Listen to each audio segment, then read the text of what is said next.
Okay, we're going to look at unit goal 4 of our sequence and series unit. In this goal, we want to be able to find the value of an arithmetic series. So a quick review, remember a sequence is just a list of numbers that come in some order. In the last video, we talked about an arithmetic sequence, which was a sequence that had a nice pattern to it. Basically, from term to term, it either increased or decreased by the same amount. Now, the difference between a sequence and a series was that the sequence is the list of numbers. The series is when you add up a certain number of those terms. So what an arithmetic series is basically going to do is take an arithmetic sequence, and we're going to add up a certain number of terms and get some end value. Now, to add up the terms, if there's not too many terms, we can just do it manually. But if there are a lot of terms, like say they want us to add up 500 of the terms, we don't want to have to do that manually. So the other purpose of this video is really to look at a formula that will help us add up these arithmetic sequences very quickly. So we're going to look at getting an arithmetic series value, but we want to be able to use a formula to be able to come up with that. All right, so that's what this is about. We should define our terms. So like I just mentioned, what is an arithmetic series? It's the sum of the terms of an arithmetic sequence. Now, when we did series in one of the previous videos, there was a general mathematical notation for a series that was called summation notation. It had that Greek letter sigma in it that kind of looked like an E, but it was kind of angled and weird. That notation could be used for arithmetic series, but there's actually a more compact notation that's a little nicer. So it's not as powerful as the summation notation, but it's a little easier to understand because it's simpler. So that's what this S sub n is. So what is S sub n? S sub n means to add up all of the terms from the first term to whatever term n is. So if I had S sub 5, it would literally mean take a sub 1 plus a sub 2 plus a sub 3 plus a sub 4 plus a sub 5. I would stop there and then find the value of that. Now, once again, doing that by hand may not be so bad, but you can see that in my following example, they want S sub 100, which would mean to add up the first 100 terms. And that could take a while. So let's look at what it would mean to do this, and then we can get a shortcut for it. So I tried to go with a very simple example. So my first example is, given the sequence of positive integers, find that S sub 100. So I picked a sequence of positive integers because it's an easy sequence. The positive integers are your positive whole numbers. So basically 1 plus 2 plus 3 plus 4 and so on. So let's look at that sequence. The sequence is 1, 2, 3, 4. And the reason I picked it, as I said, it's easy because a sub 1 is 1, a sub 2 is 2, a sub 3 is 3. So therefore, the last term, a sub 100, should be 100. So this S sub 100 means add up all of the first 100 terms of that. Now, the dot, dot, dots are in there because I didn't want to write out all the numbers, but clearly I have to do 1 plus 2 plus 3 plus 4 plus 5 plus 6, all the way up to plus 98 plus 99 plus 100. Now, once again, to do that manually would take a really long time, and we'd like a shortcut to it. So let me give you the formula that will allow us to do this without having to go ahead and do 100 separate calculations. So this is the formula for an arithmetic series. Basically, to find that sum, you need 3 pieces of information. One of them is given you in the problem. They'll tell you what you need to add up to. So that n goes here and here. The 2 other things you need in the formula are a sub 1. Remember, a sub 1 means the first term.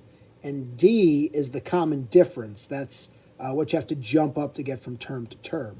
So let's go back and figure out what those are, because that's what the formula needs. The first term is 1.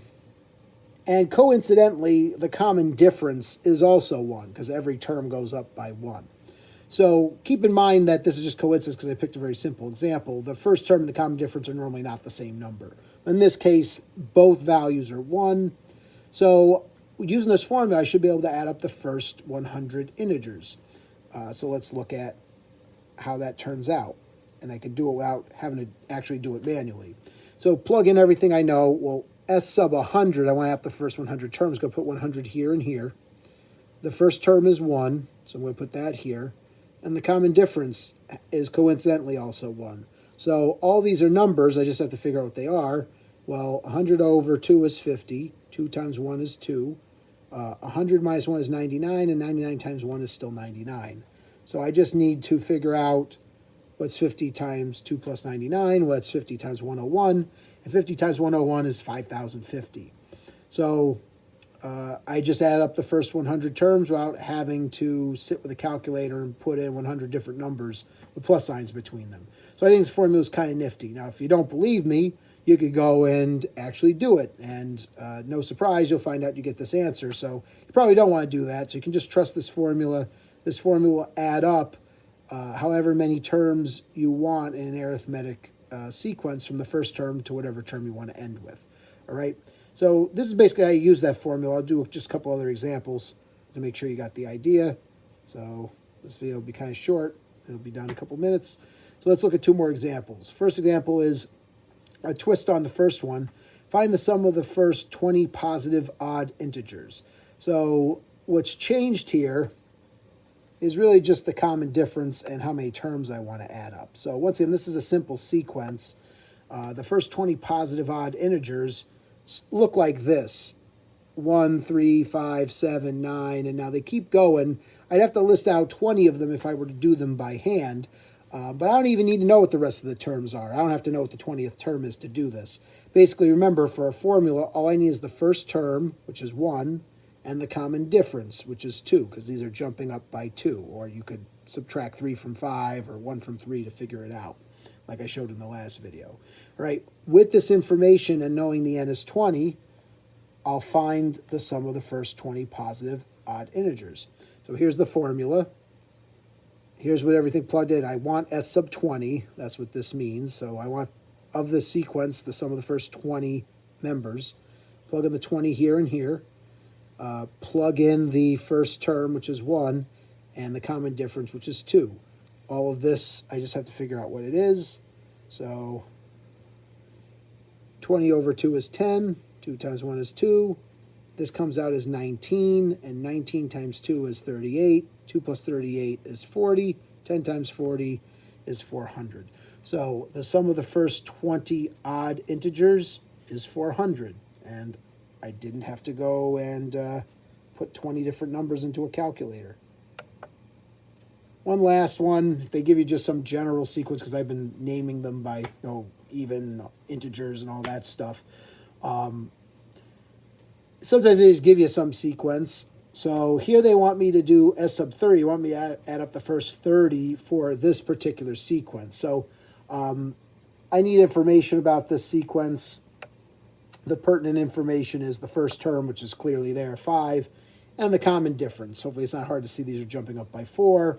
Once again, you could just subtract 9 from 13 or something like that just to figure out what the jump up is if it was more difficult. Here's the formula. Here's the plug-in. Plug-in in 30 in the 2 spots. I'm plugging in the first term and that common difference. So now it just comes down to calculating what that sum is. 30 over 2 is 15. This part's 10. 29 times 4 gives us 116. This is 126.